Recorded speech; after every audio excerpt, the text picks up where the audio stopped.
पूरे क्लास में बहुत सारे बॉयज़ थे, लेकिन जब उसका कलम ख़त्म हुआ तो मुझसे ही वो कलम क्यों मांगे?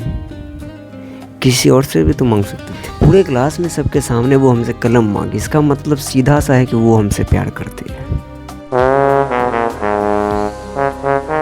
भाई पता है वो जो शर्मा जी की बेटी थी, बाप रे बाप, वो एगो मुस्लिम लड़का के साथ भाग गई। कॉलेज के बहाने जाती थी, पता नहीं कैसे फरार हो गया। हम लोग की बेटी ऐसे करते तो काट के तो हम नदी में फेंक देते। हाँ भाई सुन ना, सामान लेके पहुंच और बंदे लोग को भी कॉल कर दे। अरे लड़के लोग घुस गए हैं, बंदे लोग को कॉल कर दे। हेलो मेरे मित्रों एवं मित्रांनो, तो बेसिकली आपका स्वागत है हमारे इस छोटे से व्यूअर्स में। तुम्हारी आंखों ने जो अभी कर्मकांड देखे, क्या सच में वो मैटर हैं, या फिर हमारे डेली लाइफ में जो ऐसी चीज़ें होती रहती है जिसको अपन मैटर का नाम देते हैं, क्या वो मैटर होता है क्या? तो अभी दिमाग पे ज़्यादा प्रेशर अपन नहीं डालेंगे, इसको फिर कभी आराम से फुर्सत से निपटाएंगे। बट थोड़ा सा ये जान लो कि भैया उस मैटर का हमारे साइंस वाले मैटर से कोई लेना देना नहीं होता है। ओके, तो मैटर क्या होता है, हम लोग जो है इस 9th वाले चैप्टर में बहुत ही ईजी सा टॉपिक है, तो अपन उसी हिसाब से इसको डील करेंगे और फालतू का बकैती नहीं करेंगे।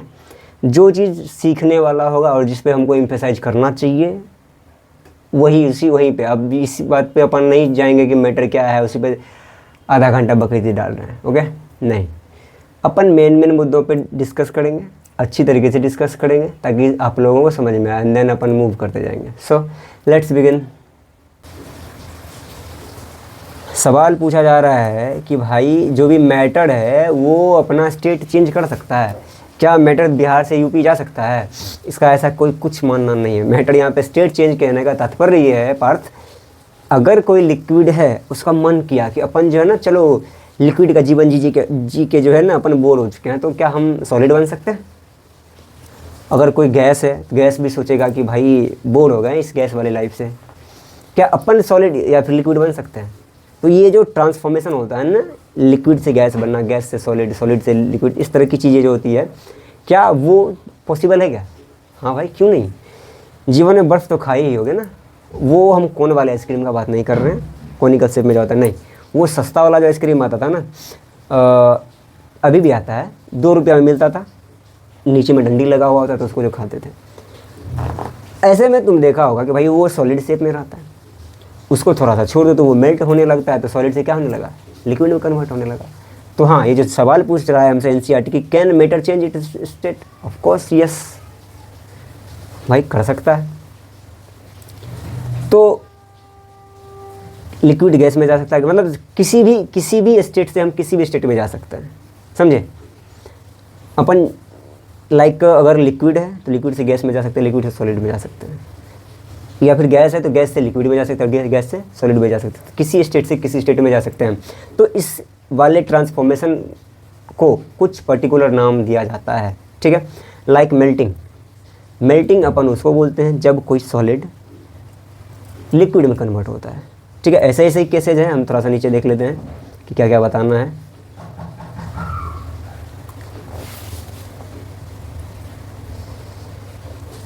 सीधे, अच्छा थोड़ा ज़्यादा नीचे आएगा क्या? हम ऊपर में कुछ तो था भाई। हाँ, इफ़ेक्ट ऑफ टेम्परेचर, मतलब चेंज में जो है टेम्परेचर का क्या भाई कंट्रीब्यूशन है। तो सीधी सी बात है, तुम अगर हम सॉलिड का ही बात करें, लाइक बर्फ़ है, आइस है, ठीक है? अगर इसको हम हीट प्रोवाइड कराएंगे तो ऑफकोर्स ये किस में आ जाएगा भाई, लिक्विड में कन्वर्ट हो जाएगा। मतलब क्या मैटर पे टेम्परेचर का इफेक्ट पड़ता है? हाँ पे पड़ता है। अगर हम ज़्यादा कर दिए तो वो मेल्ट होने लगता है, और जो लिक्विड है फिर उसमें अगर हम टेम्परेचर कम कर दें तो लिक्विड से क्या बन जाएगा, वो सॉलिड बन जाएगा। और लिक्विड सॉलिड से लिक्विड बनना मेल्टिंग कहलाया, तो लिक्विड से सॉलिड बनना फ्रीजिंग कहलाएगा। और भी 4-5 आई थिंक हैं चीज़ें, देखते हैं क्या है। ये छोटी सी चीज़ को समझाने के लिए इतना खतरनाक डायग्राम दिया है।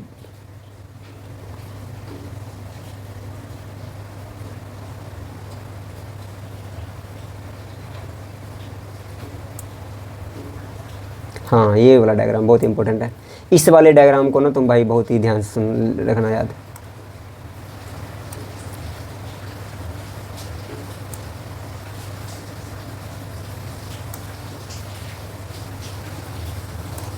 देखो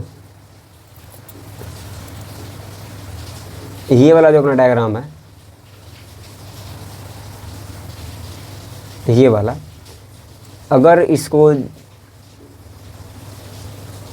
देखो तो इसमें जो है एक पहला प्रोसेस है, वेट पहले एक कलम लाने दो भाई, कलम किधर गया?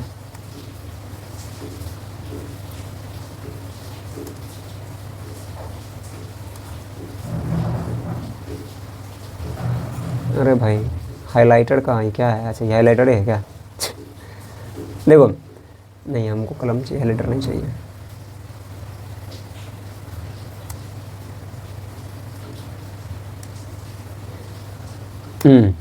चलो आते हैं मुद्दा पे। तो सबसे पहले ना अपन ये बेसिक सॉलिड से स्टार्ट करके अपन जाएंगे लिक्विड पे। तो देखो भाई, जब सॉलिड से अपन जाएंगे लिक्विड में तो क्या बताया था, वो मेल्ट होगा। तो ये कहलाता है तुमको मेल्टिंग, और इसको एक अलग नाम दिया गया फ्यूजन। That's it. फिर अगर अपन लिक्विड से जाएंगे सॉलिड, लिक्विड से सॉलिड, देखो नॉर्मली क्या होता है कि जो भी सॉलिड है अगर तुम उसको गर्म करोगे तो इन जनरली वो मेल्ट होता है पहले, ठीक है। मेल्ट होने के बाद मतलब लिक्विड बना, एंड देन लिक्विड के बाद वो क्या बनता है, गैस बनता है। हम क्या समझा रहे हैं भाई, लिक्विड से सॉलिड। अच्छा तो लिक्विड से सॉलिड भाई फ्रीजिंग कहलाएगा, इसमें हमको लगा कुछ और है, हमको सब्लिमेशन से दिखाई दे रहा था। खैर सॉलिडिफिकेशन मतलब लिक्विड में अगर हम टेम्परेचर कम कर देंगे तो वो लिक्विड से क्या बन जाएगा, सॉलिड बन जाएगा। तो इसको फ्रीजिंग या फिर सॉलिडिफिकेशन बोलते हैं। ईजी था ये। अब आते हैं हम लोग इस पे कि भाई लिक्विड है, लिक्विड से अपन जाएंगे किधर की ओर, गैस की ओर। तो ऑफकोर्स लिक्विड से गैस में अगर अपने को जानना है तो टेम्परेचर देंगे। टेम्परेचर जब देंगे तो लिक्विड से जब गैस बनता है तो वो कहलाता है वेपोराइजेशन, ठीक है। अच्छा देखो ई वेपोराइजेशन और वेपोराइजेशन में थोड़ा सा फ़र्क होता है, तो वो जानना। ये जो अपना ई वेपोराइजेशन है, ई वेपोराइजेशन हो गया और तुमको वेपोराइजेशन हो गया। देखो वेपोराइजेशन का एक ओवरऑल एक प्रोसेस होता है जिसमें लिक्विड जो है वो गैस में कन्वर्ट होता है, ठीक है।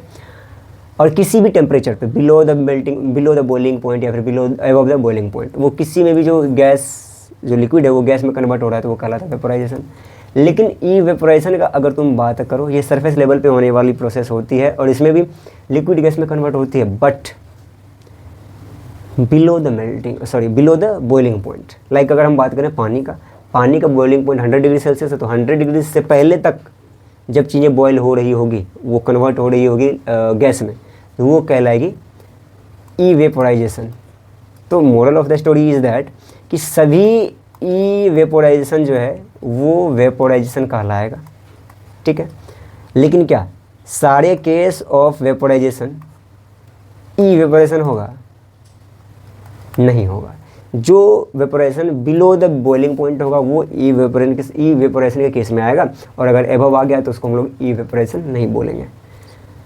तो वेपोराइजेशन डन, एंड देन आता है कंडेंसेशन। सीधी बात है भाई कि जब तुम गैस का टेम्परेचर कम कर दोगे तो वो गैस जो है कन्वर्ट हो जाता है लिक्विड में। लाइक तुम लोग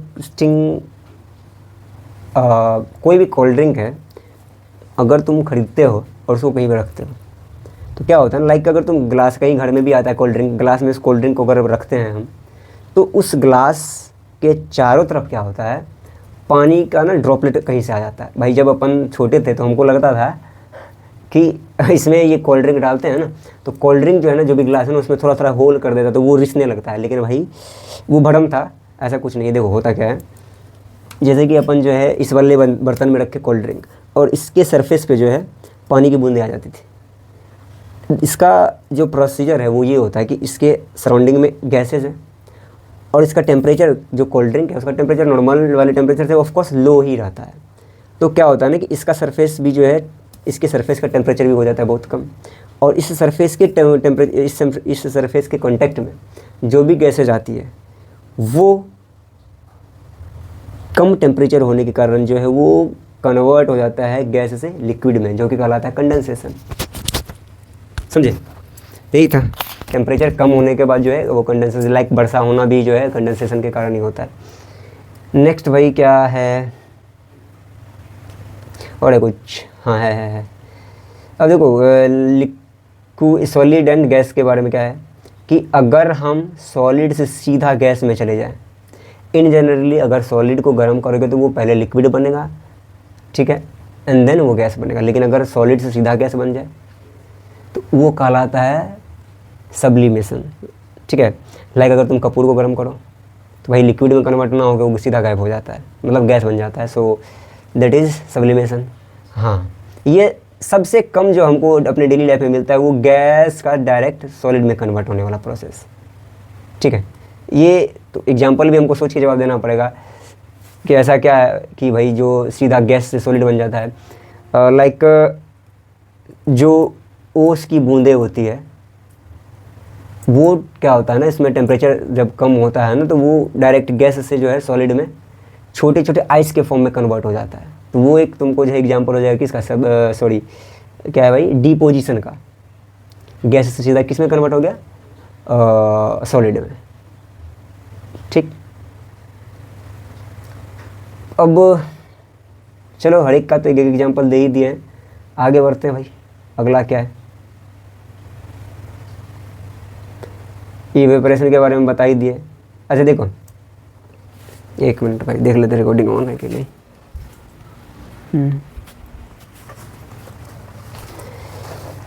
इवेपोरेशन बता दिए थे क्या होता है, बट ये किन किन फैक्टर पे डिपेंड करता है वो डिस्कस करना है। तो फैक्टर में क्या क्या आ रहा है, कहाँ से है भाई, सरफेस एरिया। सीधी बात है, मान लो मम्मी तुमको जो है ना एक गिलास दूध दी, वो बहुत ही ज़्यादा गर्म है, तो अपन क्या करते हैं उस दूध को एक प्लेट में उछल देते हैं, उसका सरफेस एरिया बढ़ गया और वो जो है कंपैरेटिवली बहुत ही जल्दी जो है ना ठंडा हो जाता है। क्यों? क्योंकि वेपोरेशन फास्ट हुआ इसलिए वो ठंडा हो गया।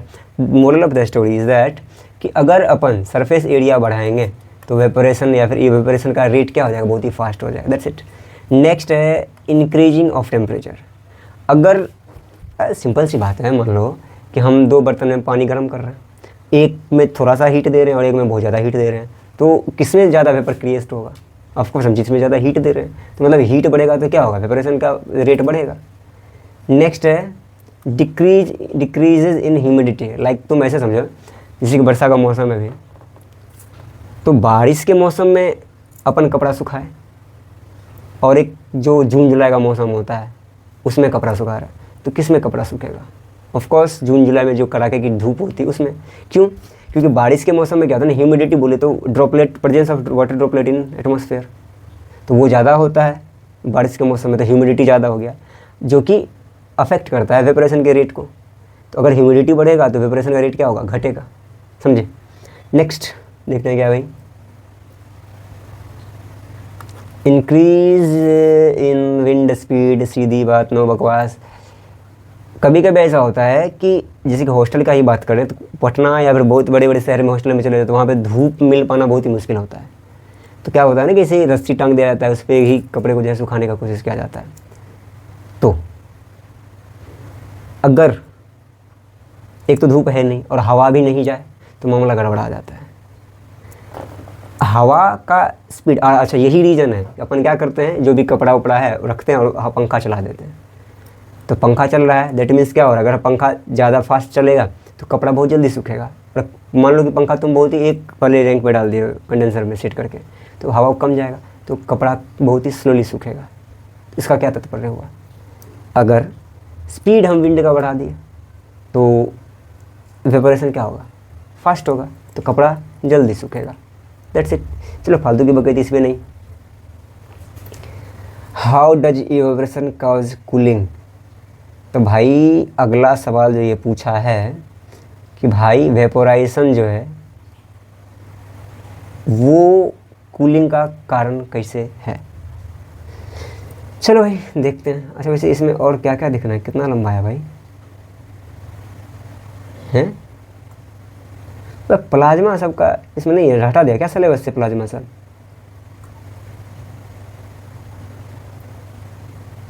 ले भैया चलो आई थिंक ये लास्ट टॉपिक है।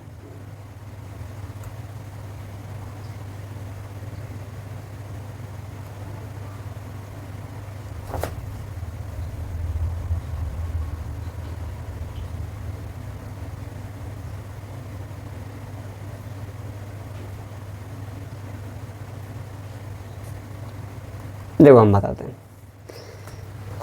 होता क्या है, जो भी लिक्विड है, मान लो इसमें पानी है, क्या भाई, पानी, तो इसको कहीं अगर अपन रखते हैं तो ये अपने आसपास से क्या करता है ना कि हीट एनर्जी को क्या करने लगता है, एब्जॉर्ब करने लगता है। क्यों?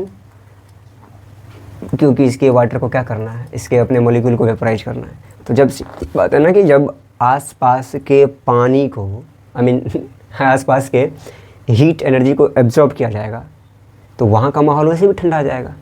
तुम एक चीज़ नोटिस किए होगे कि तुम ना उस एरिया में चले जाओ जहाँ पे पोखर है, तालाब है, वहाँ पे तुमको एक अलग तरह का ठंडक महसूस होगा। क्यों? क्योंकि उस तालाब में जो पानी रहता है वो अपने सराउंडिंग में जो भी हीट रहता है ना उसको क्या करता है, जितना भी पॉसिबल होता है वो खींच लेता है,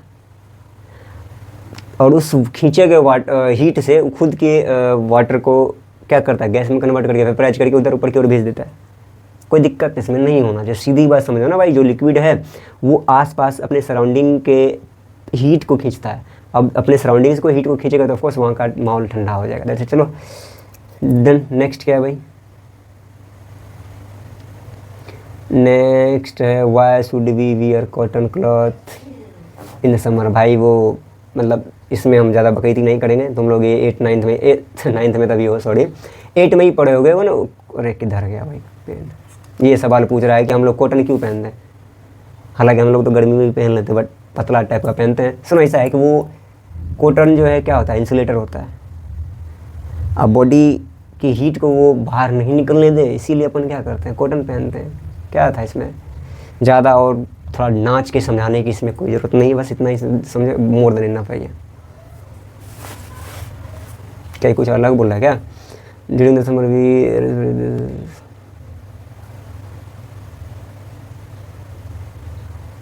ओह मुझे लगता है आई थिंक उल्टा जवाब दे दिए। Wait why do should we wear cotton cloth in summer?